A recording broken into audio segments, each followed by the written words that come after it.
مضمون کا آغاز ایک ملحد یعنی خدا کے وجود سے انکار کرنے والے شخص کی جانب سے اٹھائے گئے 4 بنیادی سوالات سے ہوتا ہے۔ صحیح، اور وہ سوالات واقعی منطق کی بنیاد پر کھڑے کیے گئے ہیں۔ بالکل۔ پہلا سوال یہ ہے کہ اگر خدا ہے تو باقاعدہ دلیل کے ساتھ اس کے وجود کو ثابت کیا جائے۔ دوسرا سوال یہ اٹھایا گیا ہے کہ خدا کو رزاق ثابت کریں اور بتائیں کہ وہ کہاں موجود ہے۔ تیسرا سوال اس کائنات کے نظام کے حوالے سے ہے کہ خدا اس کائنات کا قادر کیسے ہے اور وہ اس کا خالق کیسے بنا۔ اور چوتھا سوال جو ان سب کا نچوڑ ہے کہ خدا کا اگر کوئی وجود ہے تو اسے ثابت کرے۔ ظاہر ہے بظاہر یہ سوالات منطق کی کسوٹی پر پورے اترنے کا مطالبہ کرتے ہیں۔ ایک ایسا مطالبہ جو کسی لیبارٹری کے تجربے کی طرح ٹھوس ہو، ہے نا؟ بالکل، اور یہیں پر مصنف شاکر نعمانہ کا جواب ایک خالصتاً فلسفیانہ اور نفسیاتی موڑ لیتا ہے۔ وہ ان سوالات کو روایتی انداز میں رد نہیں کرتے۔ اچھا، تو وہ کس طرح اسے دیکھتے ہیں؟ وہ دراصل سوال پوچھنے والے کی نفسیات کا تجزیہ کرتے ہیں۔ مصنف کے مطابق جو شخص یہ سوالات اٹھا رہا ہے وہ دراصل ملحد ہونے سے زیادہ ایک ملحق ہے۔ ملحق مطلب جو جڑنا چاہتا ہو۔ جی بالکل، یہاں ملحق سے مصنف کی مراد ایک ایسا شخص ہے جو اندرونی طور پر کسی نہ کسی سچائی سے جڑنا چاہتا ہے، جو مزید یقین دہانی کا مطالچی ہے۔ وہ دراصل کسی اور کے دلائل، علم اور منطق کے ذائقوں سے اپنے اندر کی بے چینی کو مطمئن کرنا چاہتا ہے۔ اس کا ذہن شکوک میں ضرور گھرا ہے، لیکن وہ سوال اور بحث کے ذریعے اس کامل یقین تک پہنچنے کی لاشعوری کوشش کر رہا ہے، تاکہ اس کے وجود کو ایک قرار مل سکے۔ واقعی یہ ایک نیا زاویہ ہے، اور مصنف نے یہاں وجود کی جو سب سے بڑی دلیل پیش کی ہے وہ بحث کے پورے رخ کو ہی بدل دیتی ہے۔ بالکل بدل دیتی ہے۔ ان کا استدلال یہ ہے کہ انکار، اقرار، اصرار اور بحث یہ سب ہمیشہ اسی چیز پر ہوتے ہیں جس کا کوئی وجود ہو اور جس کا کوئی نام ہو۔ صحیح بات ہے۔ بغیر کسی تصور کے بحث تو ہو ہی نہیں سکتی۔ تحریر میں سورج کی بڑی خوبصورت مثال دی گئی ہے۔ رات کے وقت جب گہرا اندھیرا ہوتا ہے تو سورج کہیں نظر نہیں آتا، نہ اس کی روشنی ہوتی ہے اور نہ دھوپ، نہ ہی تپش کا کوئی احساس ہوتا ہے۔ لیکن کیا رات کی اس تاریکی میں سورج کے وجود پر گفتگو نہیں ہوتی؟ بالکل ہوتی ہے۔ رات کی تاریکی دراصل سورج کی عدم موجودگی کا شدت سے احساس دلاتی ہے، مگر انسانی ذہن میں سورج کا تصور، اس کا نام اور اس کا وجود پوری طرح قائم رہتا ہے۔ یہ ایک بہت ہی زبردست اور گہری منطق ہے۔ دیکھیں، سورج کا وقتی طور پر حواس سے اوجھل ہو جانا اس کے مادی یا تصوراتی وجود کو ختم نہیں کرتا۔ اسی طرح مصنف کا ماننا ہے کہ خدا کے وجود پر جو مسلسل صدیاں گزر جانے کے باوجود بحث جاری ہے، وہ بحث خود اس بات کا ثبوت ہے کہ کسی نہ کسی سطح پر وہ وجود اور وہ تصور تسلیم شدہ ہے۔ رات کو سورج نظر نہیں آتا، لیکن انسان اپنی منطق اور اپنے شعور کی آنکھ سے اسے پہچانتا ہے۔ جی لیکن ذرا رکیے، انسان تو یونیکارن، ڈریگن یا اڑنے والے گھوڑوں کا نام بھی لیتا ہے۔ ان کی صفات بھی ذہن میں ابھرتی ہیں، ان پر بھی کتابیں لکھی گئی ہیں۔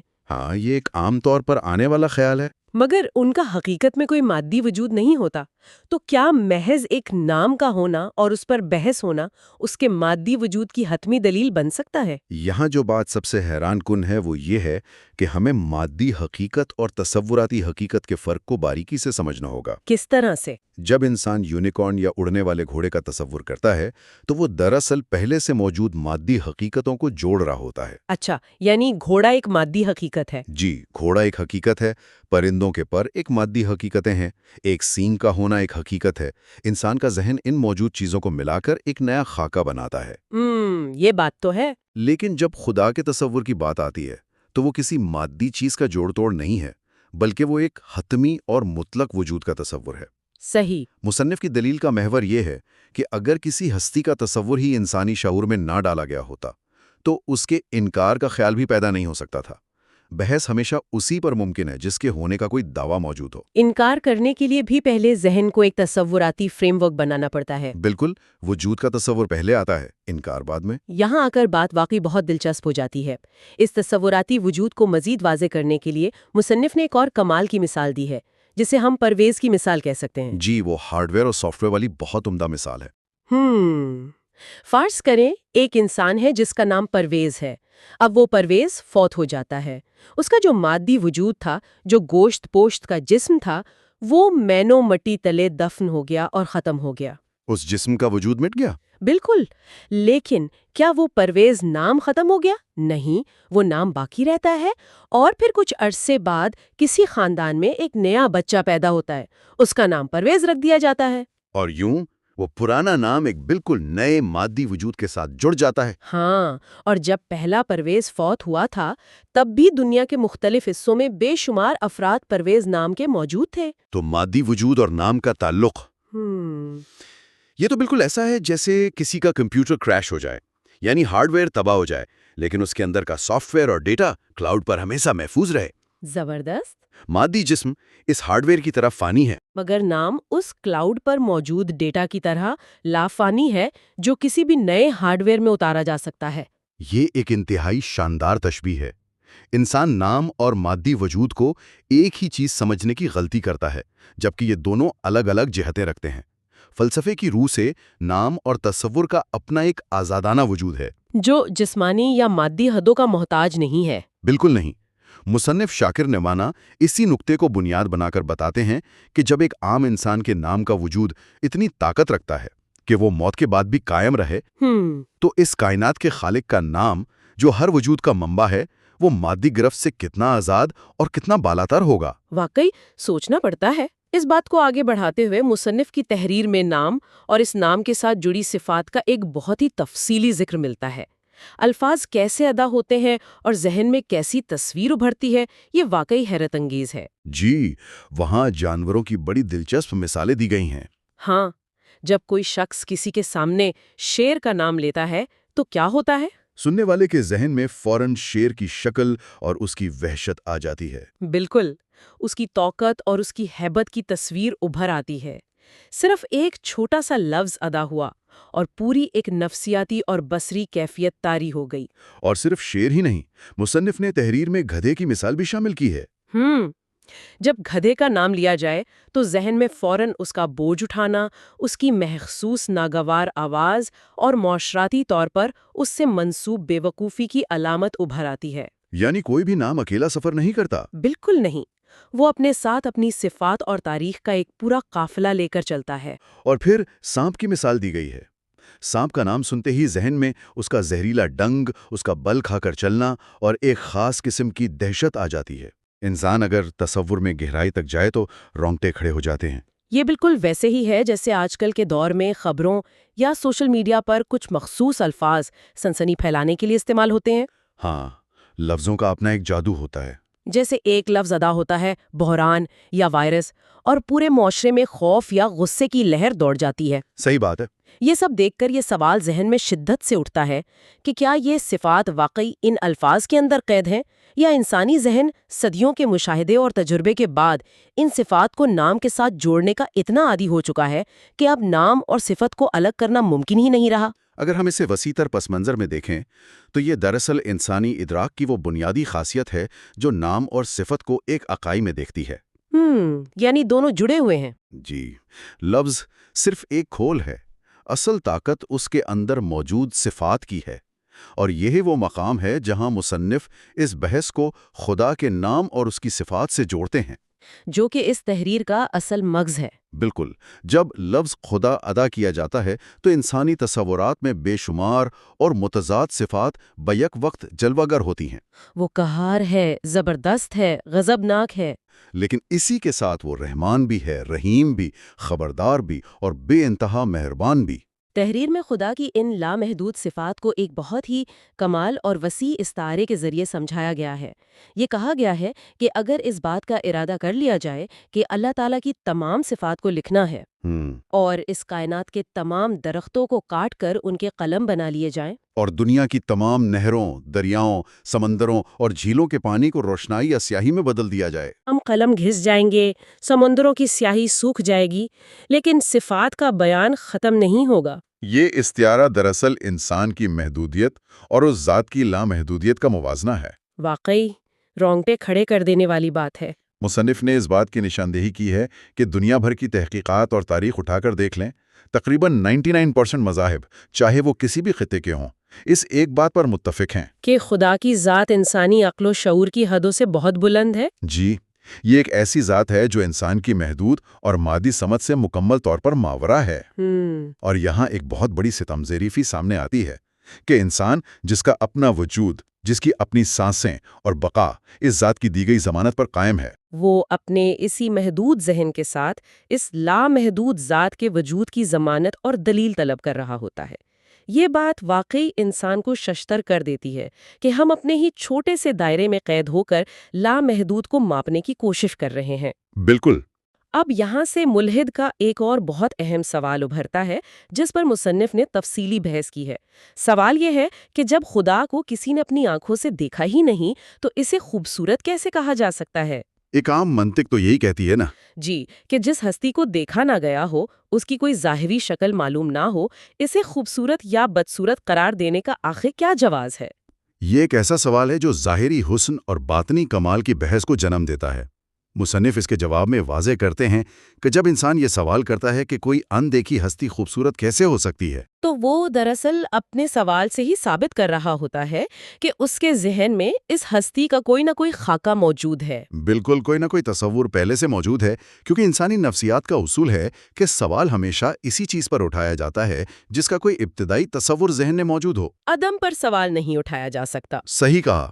اور اس تصوراتی خاکے کو سمجھانے کے لیے مصنف نے ایک مصور یعنی پینٹر کی بڑی شاندار مثال دی ہے۔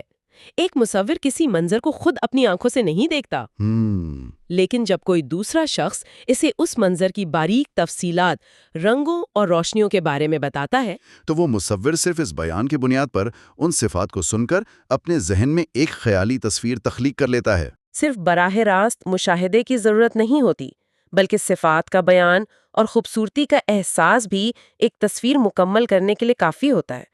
تو آخر اس سب کا مطلب کیا ہے؟ اس کا مطلب یہ ہے کہ خوبصورت کیا ہم اندیکھے کی خوبصورتی کو اپنے اندر موجود کمال کے تصور اور صفات کے آئینے میں دیکھتے ہیں؟ بالکل ایسا ہی ہے۔ خوبصورتی صرف اس چیز کا نام نہیں جو آنکھوں کے ریٹینا پر عکس ڈالے۔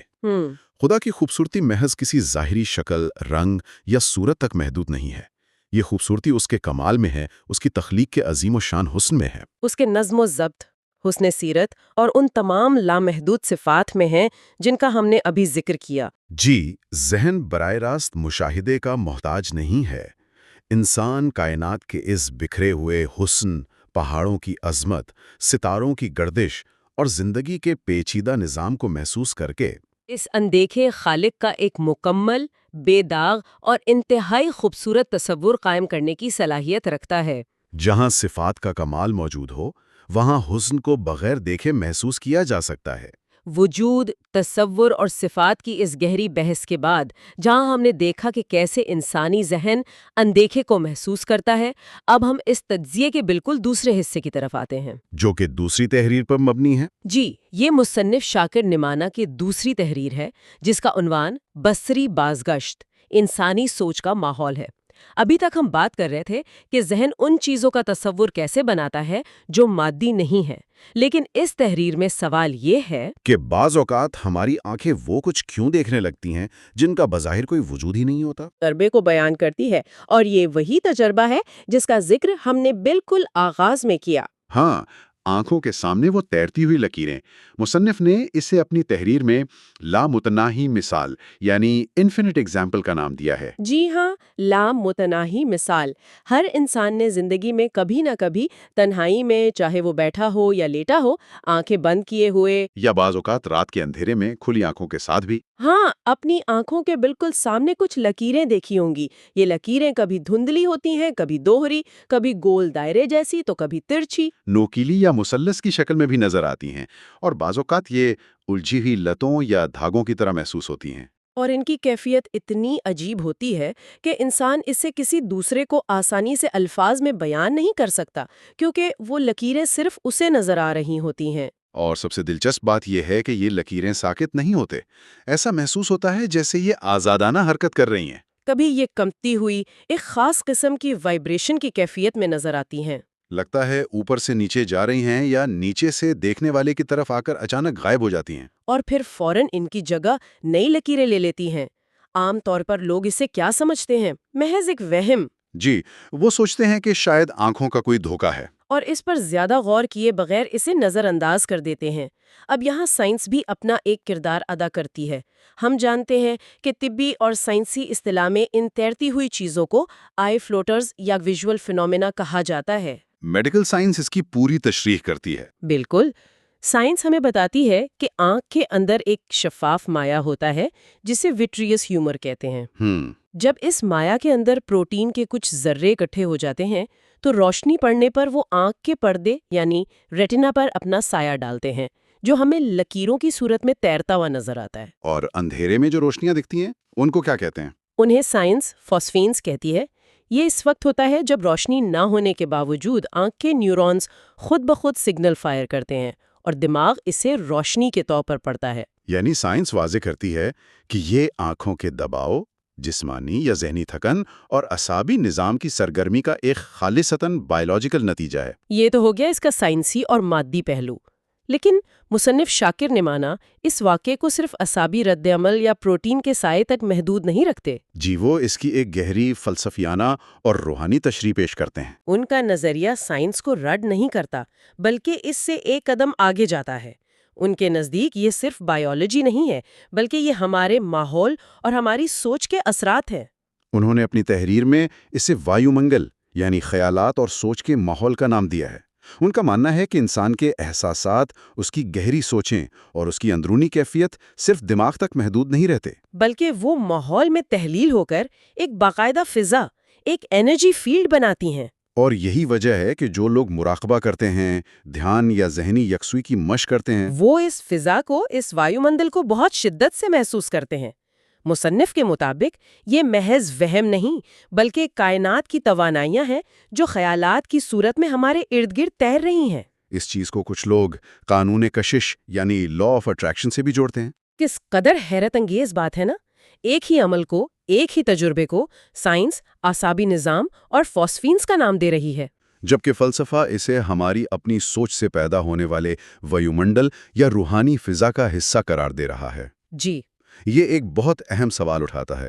حقیقت خواہ خلستاً سائنسی ہو یا اس کی بنیاد روحانی ہو، مصنف کا جو اصل اور بنیادی پیغام ہے وہ انسانی نیت اور سوچ کی طاقت کے گرد گھومتا ہے۔ وہ ہمیں بتانا چاہتے ہیں کہ ان اثرات کا، اس ویو منڈل کا مثبت یا منفی ہونا دراصل انسان کی اپنی سوچ اور نیت پر منحصر ہے۔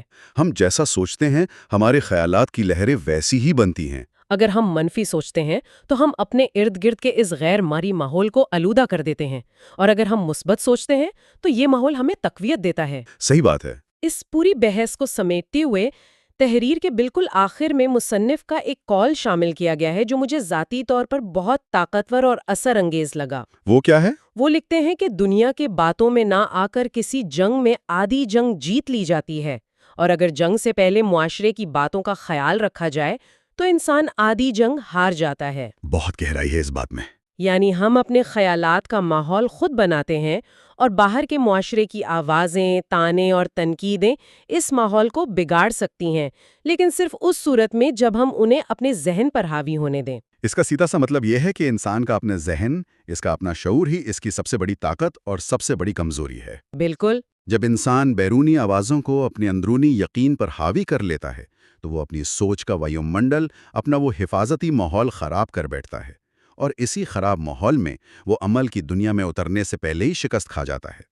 تو اگر ہم آج کی اس طویل اور فلسفیانہ گفتگو کا نچوڑ نکالیں تو ہمارا یہ سفر شروع ہوا تھا وجود کے ہونے پر اٹھنے والے سوالات سے۔ محمد شاکور شاکر نعمانہ کے دلائل نے ہمیں بتایا کہ کسی چیز کا مسلسل انکار بھی دراصل اس کے تصوراتی وجود کا اقرار ہوتا ہے۔ پھر ہم نے دیکھا کہ نام کیسے مادی وجود سے آزاد ہو کر صدیوں تک زندہ رہتے ہیں، اور وہ اپنے اندر پوری کی پوری صفات اور خصوصیات چھپائے بیٹھے ہیں۔ جی، ہم نے سمجھا کہ کیسے اندیکھے کی خوبصورتی کو محسوس کیا جا سکتا ہے، اور آخر میں بصری بازگشت کے ذریعے یہ عقدہ کھلا کہ ہمارے خیالات محض ہمارے دماغ کی ہڈیوں تک محدود نہیں رہتے، بلکہ وہ ویومنڈل بن کر ماحول میں تحلیل ہو جاتے ہیں، ایک ایسی فضا بناتے ہیں جو ہماری زندگیوں پر براہ راست اثر انداز ہوتی ہے۔ بے شک انسان کا شعور ایک ایسا وسیع کینوس ہے جس پر وہ نہ صرف مادی حقیقتوں کو رنگتا ہے بلکہ غیر مادی صفات، خیالات اور ناموں کو بھی ایک جیتا جاگتا وجود عطا کرتا ہے۔ انسان کے خیالات، اس کے تصورات اور اس کی دی گئی صفات ہی دراصل اس کے ارد گرد کی دنیا کی حقیقت کو تشکیل دیتے ہیں۔ اس تمام تر گہرے مطالعے اور فلسفیانہ تجزیے کے بعد جانے سے پہلے سننے والوں کے ذہن میں ایک ایسا سوال ابھرتا ہے جو ان دونوں تحریروں کا عکس تو ہے، لیکن شاید ہم نے اس زاویے سے ابھی تک سوچا نہیں۔ اگر ہمارے الفاظ اور نام ایک ایسی طاقت رکھتے ہیں جو وجود کا احساس دلائیں، اور ہمارے خیالات ہمارے ارد گرد ایک ایسا غیر مرئی ماحول اور وایو منڈل پیدا کرتے ہیں جس کا اثر لازمی طور پر دوسروں پر بھی ہوتا ہے، تو کیا ہم مکمل طور پر اس پوشیدہ دنیا اور ماحول کی ذمہ دار نہیں ہیں جس میں ہم دوسروں کو جینے پر مجبور کر رہے ہیں؟